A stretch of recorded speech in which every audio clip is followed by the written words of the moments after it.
आज हम लोग इस एक्सरसाइज का अगला टॉपिक पे चर्चा करेंगे। ये हम लोग का अगला टॉपिक है। हम लोग का अगला टॉपिक है, क्या जीव पूर्णतः अपने प्रकृति का सृजन करते हैं। इस हेडिंग का मीनिंग ये होगा कि क्या जीवों में जो गुण होता है वो एक पीढ़ी से दूसरा पीढ़ी में पूरी तरह जाता है या नहीं जाता है, उसी को इसमें हम लोग को चर्चा करना है। तो एक बार फिर से देख लेते हैं, क्या जीव पूर्णतः अपने प्रकृति का सृजन करते हैं। कहने का मीनिंग, अगर मान लीजिए पापा है तो क्या बेटा में भी या मम्मी पापा दोनों का गुण बेटा में पूरी तरह जाता है या कुछ चेंजिंग में होता है, उसी को हम लोग इस टॉपिक में देखेंगे। इस टॉपिक में इसका आंसर ये होगा, इसका अगर आंसर बोला जाए एक लाइन में तो बोला जाएगा, तो कहा जाएगा कि जीव पूर्णतः अपने प्रतिकृति का सृजन नहीं करते हैं, है ना। अब चलिए समझते हैं कि आखिर किस तरह से हम लोग जानेंगे कि जीव जो है वो अपना जो मम्मी पापा का जो गुण है वो पूरी तरह बच्चों पे नहीं जाता है, कैसे हम लोग जानेंगे। या तो किसी भी जीव का जो गुण है वो सीधे बच्चों पे पूरी तरह नहीं जाता है, वो कैसे हम लोग जानेंगे। तो इसके लिए आपको फिर से समझना पड़ेगा कि डीएनए, तो जब जनन के समय या तो जनन होने से पहले जब डीएनए प्रतिकृति होने लगती है, मतलब डीएनए अपने जैसे एक और डीएनए बनाने लगती है, तो उस समय बहुत सारे रासायनिक अभिक्रियाएँ होती हैं। और ये रासायनिक अभिक्रियाएँ शारीरिक, मानसिक और वातावरणीय सभी कारकों से वो प्रभावित होते हैं, जिस कारण जो नया डीएनए बनता है उसमें कुछ ना कुछ भिन्नता आ जाती है। तो जब डीएनए थोड़ा भिन्न बन जाएगा ना, तो जो बच्चा आएगा उस पर उसका गुण भी थोड़ा भिन्न ही होगा। तो उसी को यहाँ पर लिखा गया है। तो चलिए इसको देख लेते हैं। तो इसका एक लाइन में आंसर लिखा हुआ, नहीं, जीव पूर्णतः अपने प्रतिकृति का सृजन नहीं करते हैं। कहने का मीनिंग, मम्मी पापा का जो टोटल जो गुण है वो बच्चों पे नहीं जाता है। या तो किसी भी तरह का लैंगिक जनन हो या अलैंगिक जनन हो, किसी भी तरह का जनन होते समय जो उनके मम्मी पापा का जो गुण है वो पूरी तरह बच्चों पे नहीं जाता है। उसी को यहाँ पर एक लाइन पे बोला गया है कि नहीं, जीव पूर्णतः अपने प्रतिकृति का सृजन नहीं करते हैं। अब आगे देखिए क्या बोला गया कि जीवों का गुण उनके कोशिकाओं में स्थित डीएनए द्वारा नियंत्रित होती है। कहने के मीनिंग, जो जीव है वो लंबा होगा, छोटा होगा, काला होगा, मोटा होगा, उसका आवाज़ कैसा होगा, वो पूर्णतः किसके द्वारा नियंत्रित होती है, तो कोशिका में स्थित डीएनए द्वारा होती है। और जब जनन के समय अनेक, देखिए काटा हुआ है, अनेक रासायनिक अभिक्रियाओं द्वारा डीएनए का प्रति बनती है, मतलब डीएनए अपने जैसा और एक डीएनए बनाती है। ये रासायनिक अभिक्रिया शारीरिक, मानसिक व वातावरणीय कारकों द्वारा बहुत अधिक प्रभावित होती है।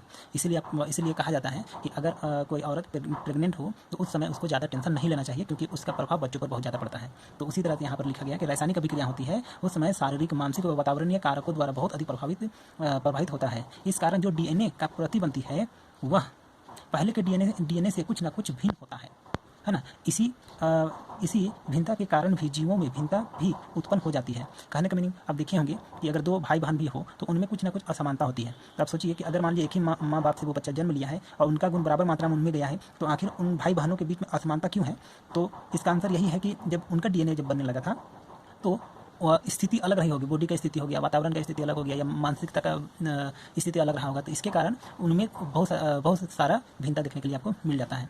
तो जीवों में भिन्नता भी उत्पन्न होती है। तो डीएनए जब अलग हो जाएगा तो कुछ बहुत डीएनए में भिन्नता उत्पन्न हो जाएगी, तो जीवों में भी भिन्नता उत्पन्न हो जाती है। अब यहाँ देखिए, लैंगिक जनन के समय डीएनए प्रति में ज़्यादा भिन्नता उत्पन्न होती है। कहने का मीनिंग ये हुआ कि जब डीएनए बनने लगती है तो लैंगिक जनन करते समय भिन्नता बहुत ज़्यादा उत्पन्न होती है। ठीक है, इसी कारण लैंगिक जनन करने वाले जीव भी एक दूसरे से बहुत अधिक भिन्न होते हैं। यहाँ तक कि जैसे अभी मैंने बताया कि अगर दो भाई बहन भी हो तो उनमें भी बहुत ज़्यादा भिन्नता देखने के लिए मिलता है। तो लैंगिक जनन करते समय जो डीएनए बनता है वो अपने से पहले वाला जो डीएनए उससे बहुत ज़्यादा उसमें अंतर देखने के लिए मिलता है। तो इसलिए लैंगिक जनन में भिन्नता भी बहुत ज़्यादा उत्पन्न होती है। आगे देखिए, अलैंगिक जनन के समय जो डीएनए बनती है वह पहले के डीएनए से बहुत ही कम भिन्न होती है। मतलब अगर अलैंगिक जनन होता है उस समय अगर डीएनए का निर्माण हो रहा है तो वो डीएनए जो बना है वो डीएनए पहले का डीएनए से बहुत ही कम भिन्न होती है। अतः अलैंगिक जनन करने वाले जीवों में भिन्नता भी कम देखने के लिए मिलता है। इसलिए अगर आप देखिएगा तो अलैंगिक जनन जो भी करते हैं जीव, उनमें भिन्नता भी बहुत कम देखने के लिए मिलता है। तो उम्मीद करते हैं ये एक क्वेश्चन, मतलब ये हम लोग का जो टॉपिक क्या था और इसमें क्या सीखना था वो हम लोग जान गए। तो टॉपिक था, क्या जीव पूर्णतः अपने प्रतिकृति का सृजन करते हैं। इसका एक लाइन आंसर होगा नहीं। क्यों? क्योंकि जब डीएनए का निर्माण होता है तो क्योंकि जनन के समय जब डीएनए बनने लगती है तो उस समय डीएनए को बनने के लिए बहुत सारे रासायनिक अभिक्रियाओं से गुजरना पड़ता है। और ये रासायनिक अभिक्रियाएं जीव का शारीरिक, मानसिक और वातावरणीय कारकों द्वारा भी प्रभावित होती है। तो अगर जब ये इस तरह से प्रभावित होगा तो जो डीएनए बनता है उसमें कुछ ना कुछ पहले का डीएनए से भिन्नता उत्पन्न हो जाती है। इसलिए जीवों में भी भिन्नता उत्पन्न होती है। साथ ही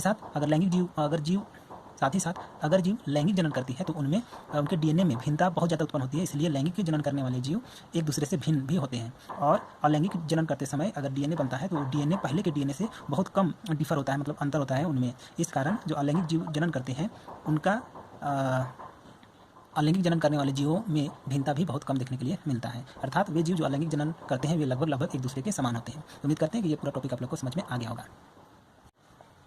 अब चलिए देखते हैं अगला टॉपिक, भिन्नता का महत्व। तो भिन्नता का क्या महत्व, भिन्नता तो अब समझ में आ गया आपको कि भिन्नता क्या चीज़ होती है। जैसे देखिए, अगर मान लीजिए दो भाई बहन को ही देख लीजिए, तो वो पूरी तरह अपने मम्मी पापा के जैसा भिन्न नहीं होते हैं, साथ ही साथ वे अपने आप में भी एक दूसरे के भिन्न होती है। सपोज करते हैं कि एक भाई है और एक बहन है।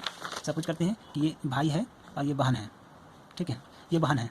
तो ये आपस में भी भिन्न होते हैं, और ये भी अपना मम्मी पापा से भिन्न रहेगा और ये भी अपने मम्मी पापा से भिन्न रहेगा। साथ ही साथ ये दोनों आपस में भी भिन्न रहते हैं। ऐसा क्यों होता है? क्योंकि इनका डीएनए जब बनने लगा था, इनका जब डीएनए बनने लगा था, उस समय वातावरण का स्थिति, मम्मी पापा का शरीर का स्थिति, या तो उनका मानसिक स्थिति, तो सब कुछ अलग रहा होगा। इसके चलते इनका जब डीएनए बना, तो इसका डीएनए बनते समय कुछ ना कुछ डीएनए में अंतर हुआ, और इसका डीएनए जब बनने लगा तो इसमें भी जो डीएनए बना उस समय भी कुछ ना कुछ अंतर आ गया। इसलिए ये एक दूसरे से भिन्न हो गए, साथ ही साथ मम्मी पापा से ये दोनों आपस में भिन्न है। तो भिन्नता का महत्व क्या है, मतलब भिन्नता हम लोग के लिए अच्छा है या खराब है? तो चलिए उसी को हम लोग देखते हैं। तो सबसे पहले जान लीजिए इसका आंसर कि भिन्नता हम लोगों के लिए बहुत ही महत्वपूर्ण है। ऐसा इसलिए क्योंकि अगर जीव में भिन्नता अगर नहीं होती ना, तो हो सकता था कि पूरा जीव का ही नामो निशान पूरा दुनिया से मिट जाता। जैसे कि आपको समझाते हैं, ये सपोज करते हैं ये एक जीव है जिसके जो पूरा समूह का नाम दे दिया ए, और एक जीव है इसका नाम दे दिया हम लोग बी। अब ये जीव का जितने भी जीव हैं सभी में ये गुण है कि वो ठंडा में रहने वाले जीव हैं। कहने के लिए वो गर्मी नहीं बर्दाश्त कर सकते हैं। ठीक है, अब अगर मान लीजिए ये जो जीव है, इन जीवों में देखा गया क्या कि सब ठंडा में तो रहते हैं, लेकिन कुछ जीव जो है वो गर्मी में भी रह सकते हैं। तो सपोज करते हैं जो वाइट है वो ठंडा में रहने वाले जीव है, और ये गर्मी भी बर्दाश्त कर सकते हैं, ऐसे वाले जीव हैं। तो अब अचानक से मान लीजिए गर्मी बढ़ गई, तो गर्मी बढ़ जाएगी तो ये सब क्या हो जाएंगे, मर जाएंगे, लेकिन ये जो जीव है वो बच जाएंगे। तो कहने का मीनिंग यही है कि भिन्नता हम लोगों के लिए वरदान है, अच्छा है। अगर भिन्नता नहीं रहता तो हम लोग का किसी कारण से हो सकता है कि पूरा पृथ्वी से हम लोग का पूरा वजूद ही मिट जाता, हम लोग पृथ्वी से पूरी तरह मिट जाते हैं। चलिए अब इसको किस तरह से लिखना है उसको देख लेते हैं। तो यहाँ पर बताया गया है पहले भिन्नता का महत्व। तो जीव जहाँ पर रहते हैं, निकेत कहने में जहाँ पर रहते हैं उसको हम लोग कहते हैं निकेत, वहाँ बहुत सारी परिवर्तन आते रहते हैं, है ना, बहुत सारे परिवर्तन आते रहता है जो जीवों के नियंत्रण से बाहर है। जैसे पृथ्वी का ताप को कम या अधिक होना, जल कौन लगेगा, जल स्तर में परिवर्तन, अथवा किसी उल्कापिंड का टकराना, ये सभी परिवर्तन हम लोग को देखने के लिए मिलता है। जैसे देखिएगा अभी लॉकडाउन चल रहा है, साथ ही साथ हम लोग का अभी गर्मी पड़ना चाहिए था तो गर्मी उतना ज़्यादा नहीं पड़ रहा है। तो ये सभी जो स्थिति है, ताप में बढ़ोतरी या कमी, जल स्तर में वृद्धि होना या कमी हो जाना, या उल्कापिंड का टकराना, ये हम लोग का नियंत्रण से बाहर वाला चीज़ है। लेकिन ये चीज़ हम लोग का निकेत मतलब जहाँ पर हम लोग रहते हैं वहाँ पर देखने के लिए मिलता है। ऐसी ये काटा गया है अब यहाँ से, यदि एक समष्टि अपने निकेत के अनुकूल है, अगर मान लीजिए कोई जीव जो है वो अपना निकेत के अनुकूल है और निकेत में उग्र परिवर्तन आती है, उग्र परिवर्तन मीन ऐसा परिवर्तन, बहुत ज़्यादा परिवर्तन आ जाती है। कहने का मीनिंग ठंडा था अचानक से गर्म हो गया, ऐसे स्थिति, ऐसी अवस्था में समष्टि का समूल्य मतलब पूरी तरह, ऐसे अवस्था में समष्टि का समूल्य विनाश भी संभव है। समूल्य मतलब पूरी तरह से वो मर जाएगा। परंतु यदि समष्टि मतलब पूरा जीव समूह को कहते हैं समष्टि के, परंतु यदि समष्टि के जीवों में कुछ भिन्नता होती तो उनके जीवित रहने की कुछ संभावनाएं हैं ना। अतः भिन्नताएं स्पीसीज की उत्तरजीविता बनाए रखने के लिए उपयोगी है। तो समझ में आ गया होगा, जैसे कि अभी समझाए थे कि कोई भी जीव जो है वो अगर एक ही तरह का रहेगा, भिन्न नहीं रहेगा, तो अगर निकेत पे या तो हम लोग का जो समाज है या तो वातावरण है उसमें किसी भी तरह का परिवर्तन अगर अचानक से आ जाता है तो पूरा का पूरा जीव ही मर जाएगा। तो अपना अस्तित्व बनाए रखने के लिए हम लोग को भिन्नता बहुत ही जरूरी है। तो उम्मीद करते हैं ये भी टॉपिक आप लोग को समझ में आ गया होगा। तो आज के लिए इतना ही पर हम लोग ये करेंगे। तो उम्मीद करते हैं ये 2 क्वेश्चन आप लोग को समझ में आ गया होगा। पहला क्वेश्चन कि जीव अपना प्रतिकृति का पूर्ण रूप से सृजन नहीं करते हैं, दूसरा कि भिन्नता का महत्व क्या है।